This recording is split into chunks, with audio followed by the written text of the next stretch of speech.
LPU ప్లేస్మెంట్ల రికార్డులు సృష్టిస్తోంది. Final year student 2.5 కోట్ల ప్యాకేజ్ పొందుతున్నారు. 1700 మందికి పైగా ఎల్పియు స్టూడెంట్స్ 10 లక్షల నుంచి 2.5 కోట్ల ప్యాకేజెస్ పొందారు. విద్యా విప్లవం ప్రారంభమైంది లవ్లీ ప్రొఫెషనల్ యూనివర్సిటీలో. అధికారంలోకి రాగానే సూపర్ 6ను అమలు చేసి పేదరికాన్ని పారదోలుతాం. తల్లికి వందనం పథకం కింద ఇంట్లో ఎంతమంది పిల్లలుంటే అంతమందికి 15,000 ఇస్తామని చెప్పి ఓట్లు వేయించుకున్నారు. గద్దెనెక్కారు చంద్రబాబు. ఆ తర్వాత ప్రజలకు వెన్నుపోటు పొడిచారు.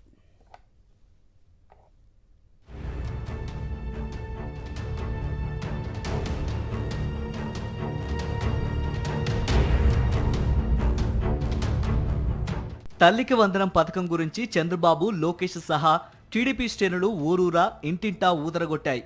అధికారం చేపట్టాక తొలి ఏడాది ఈ పథకాన్ని అమలు చేయకుండా మోసం చేయటం ఒకెత్తైతే, రెండో ఏడాది అరాకొరగా అమలు చేస్తూ చాలా గొప్పగా అమలు చేశామని డప్పు కొట్టుకోవడంపై లబ్ధిదారులు మండిపడుతున్నారు.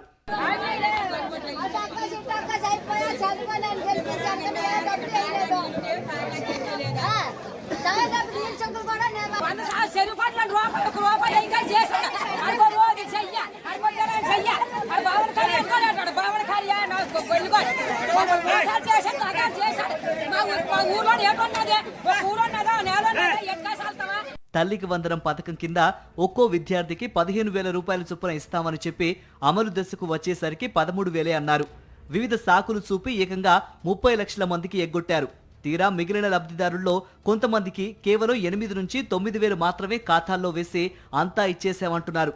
ఇదొక్కటే కాదు, సూపర్ 6 హామీలన్నీ అమలు చేసేశామని, ఇక వీటి గురించి ఎవరైనా మాట్లాడితే వారి నాలుక మందమే అంటూ ముఖ్యమంత్రి చంద్రబాబు దబాయిస్తూ మాట్లాడారు. 6 సూపర్ 6 అయిపోయినాయి, గుర్తుపెట్టుకోండి. ఇంకెవడన్నా సూపర్ 6 మాట్లాడితే అతనికి నాలుక మందం తప్ప ఇంకోటి కాదు. తల్లికి వందనం అమలుతో చంద్రబాబు చేస్తున్న దగాపై ఊరూరా మహిళలు, విద్యార్థులు రగిలిపోతున్నారు. కొన్ని ఊళ్ళలో అయితే ఏకంగా స్కూలు మొత్తం మీద ఒక్కరికి కూడా ఇవ్వలేదు. నిరుపేదలకు సైతం ఎగరామం పెట్టేశారు. చెప్పిందేమిటి, చేసిందేమిటి అంటూ లబ్ధిదారులు ఆగ్రహం వ్యక్తం చేస్తున్నారు.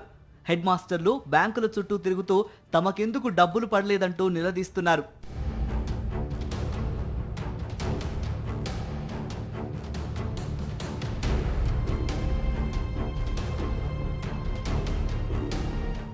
రాష్ట్రంలో 1 నుంచి ఇంటర్మీడియట్ వరకు నమోదైన విద్యార్థులు 87.42 లక్షల మంది ఉంటే తొలి ఏడాది అందరికీ తల్లికి వందనం పథకాన్ని ఎగ్గొట్టింది. రెండో ఏడాది లబ్ధిదారుల్లో 30 లక్షల మందిని తప్పించింది. తర్వాత సాకు దొరికిన చోటల్లా నిధుల్లో కోత పెట్టింది. కొందరికి 9,000, ఇంకొందరికి 8,000 చొప్పున ఇచ్చి మిగిలిన డబ్బును ఎగవేసింది. ఇలా రాష్ట్రంలో ప్రభుత్వం ప్రకటించిన లబ్ధిదారుల్లో కొందరికి నగదు జమ కాగా, ఇంకొందరికి నగదు జమ కాకుండానే నిధులు జమ చేశామని వారి ఫోన్లకు మెసేజ్లను పంపిస్తోంది. దీంతో లబ్ధిదారులు లబోదిబోమంటున్నారు. గతంలోనూ ప్రజలకు ఇచ్చిన అనేక హామీలను ఎగ్గొట్టిన టీడీపీ ప్రభుత్వం ఇప్పుడు కూటమి సర్కార్లోనూ అదే పంథాను అనుసరిస్తోంది. ఎన్నికల ముందు ఇచ్చిన సూపర్ 6 హామీలు అమలు చేయకుండానే అన్నీ చేసేసినట్టు ప్రచారం చేసుకుంటోంది. తల్లికి వందనం పథకం అమలులో ప్రతి దశలోనూ ప్రజలను దగా చేస్తోంది. అర్హుల ఎంపికలోనూ నిధుల మంజూరులోనూ కోతలు పెట్టింది. దీనికి వీలైనన్ని కారణాలు వెతుకుతూ విద్యార్థుల సంఖ్యను నానాటికి తగ్గించేస్తోంది. ఇంకా తల్లికి వందనం పడని విద్యార్థుల సంఖ్య లక్షల్లో ఉండటం గమనార్హం. వచ్చే ఏడాది దీన్ని మరింత కుదించేందుకు ఇప్పటి నుంచే పథకం రూపొందించారు.